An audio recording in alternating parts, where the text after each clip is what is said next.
Today we're continuing our series on logical fallacies and cognitive biases. If you enjoy this episode, please like and subscribe below.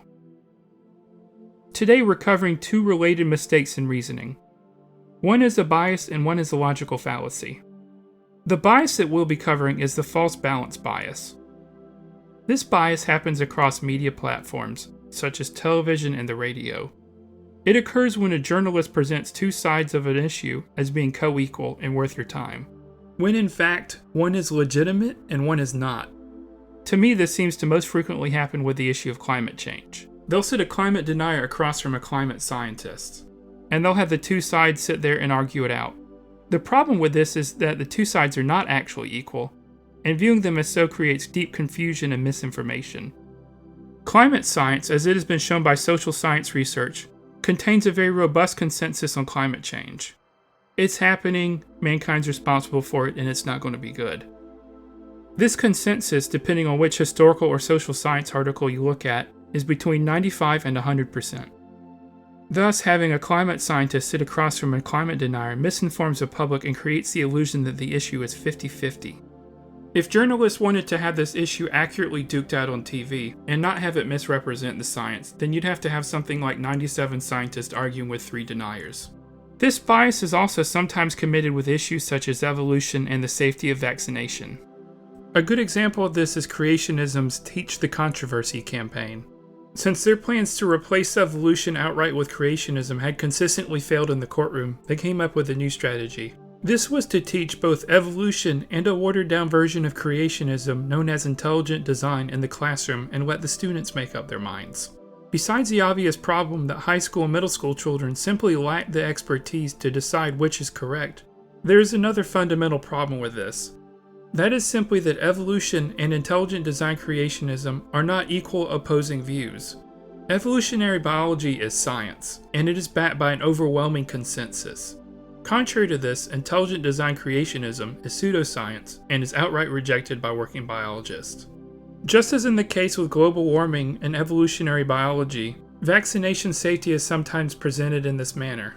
Despite the very big consensus that vaccines are safe, sometimes on national television, radio, and whatnot, vaccines being safe and unsafe are viewed through the filter of this false equivalence. The most infamous historical case of this is the covering of Andrew Wakefield's study on vaccine safety.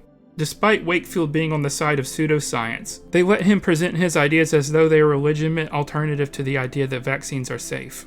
Celebrities who were defending his views on certain occasions also were allowed on American television to defend his views without any pushback as though they are equal to science. This occurred in several news outlets in both the United States and the British Isles. As we just discussed a second ago, however, this created a deep misunderstanding that there is something legitimate to his opinion when there is not. He and his acolytes were simply hawking nonsense. And nonsense is not equal to truth. A logical fallacy that sometimes stems out of this bias is the argument to moderation, or as it is sometimes called, the golden mean fallacy. This mistake in reasoning occurs when someone thinks that a compromise between two positions is the truth. For example, we could see climate change on one side and climate denial on the other. Someone may reason, well, these both look extreme, so the center position must be the correct one. To see why this does not work in real life, consider the shape of the Earth. We do not put modern geological and earth science on one side and flat eartherism on the other and split the difference. Say, arguing that the Earth is six-sided.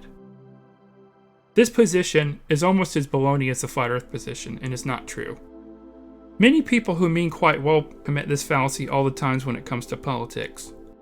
To see what I mean, consider one of the main arguments made in favor of centrism. Many people who consider themselves centrist argue that their position is right simply because it's between the far right and the far left. While they may actually be right on certain issues, this line of reasoning is fallacious. If a position of the center is correct, then it has to be shown to be so by the evidence, not simply because it's between the far right and the far left. A position is not wrong simply because it is at an extreme. An extreme right or left position could be right if the evidence supports it, and the reasoning behind it is sound. A good example of this is the war in Iraq. Despite the war in Iraq being popular with centrists, conservatives, and moderate Democrats, the war was seen as being a terrible idea by libertarians on the right and by socialists on the left. While these people at the time were viewed as extreme and reviled as hating America, they are now regarded as being on the correct side of history, and the centrists are viewed as being on the wrong side.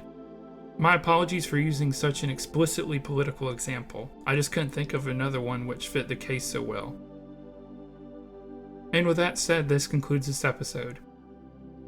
If you liked it, please like and subscribe and follow below and send a link to a friend. And until next time, stay skeptical.